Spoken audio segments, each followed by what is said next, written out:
Hello good people, this is SG. Today I wanted to talk about something so simple, okay? We're gonna talk about respect.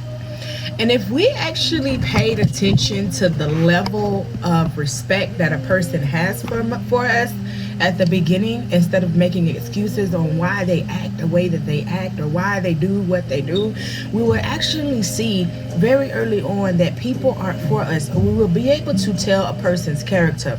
No one should actually want a connection with someone that does not respect oneself, okay? So if they don't respect themselves, how do you expect them to respect you? Who would want someone that would then say, I respect you, I just don't respect me? Because that's a thin line, right? And so if we're not looking for that person that loves themselves more than they love us, that respects themselves more than they respect us, that knows the boundaries, that knows what respect is altogether, how are we trying to make a partner out of this person? How are we trying to establish anything with this person?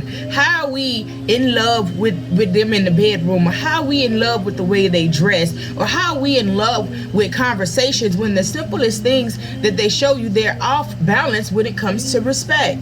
When they do it to someone else, it's okay, but when it flips back around and it's done to you, then now you didn't see that, but you seen it, okay?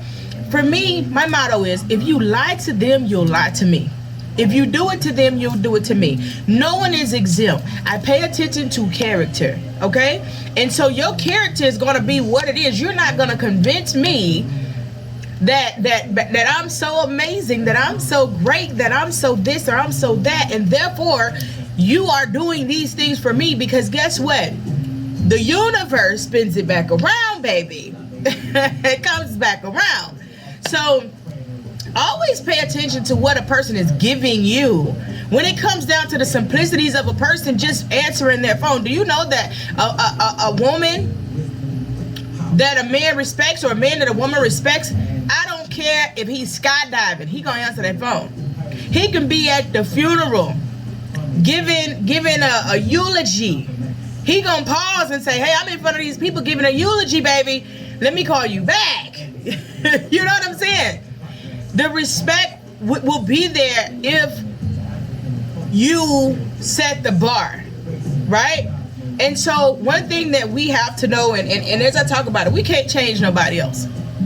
I'm big on it. I'll take a break from somebody because I'm going to be very vocal with you to let you know what I like, what I don't like, you know, whatever the case may be. Now, go from there, it goes to compromise. Is this person willing to compromise? Am I willing to compromise for this person? Are we able to come together to create a union that both of us would be comfortable in, right? Every break that we take, we should be evolving. Every week we should be evolving. There should be a goal that we're trying to reach. There should be a different level of consciousness that we're trying to reach, right? And so if we can't come together and compromise on the betterment of each other for the sake of respect, why are you pouring energy there?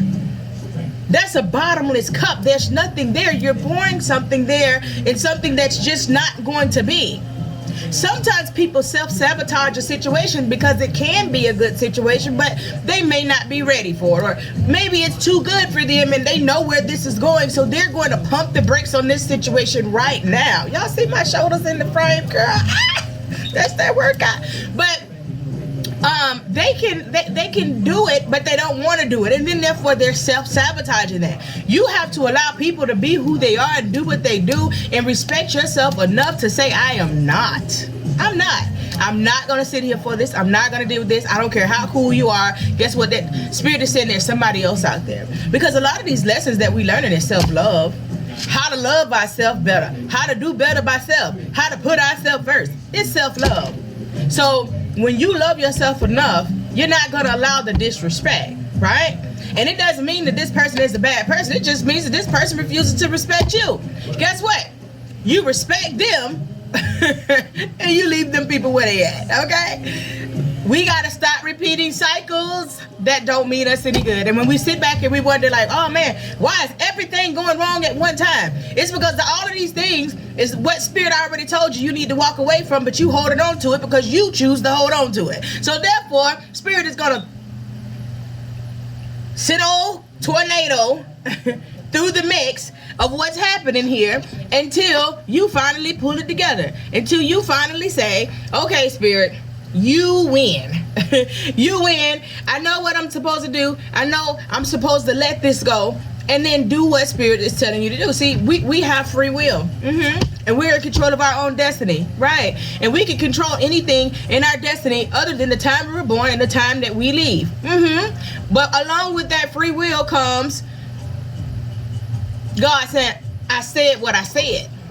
You know, comes karma. Comes a lot of different things. You know, these people out here, they doing juju and black magic, and they don't want nobody to know they doing it, but yet they life in shambles. Because if you are a Iya or Awo, or even if you're a regular person and you are doing right by others, your life will not be in shambles. It will not. I assure you it won't. No matter what comes against you, you will still succeed. Okay? So start with respecting yourself first. And if you respect yourself enough, you're not going to allow anybody to come in your energy to disrespect you. Ashe.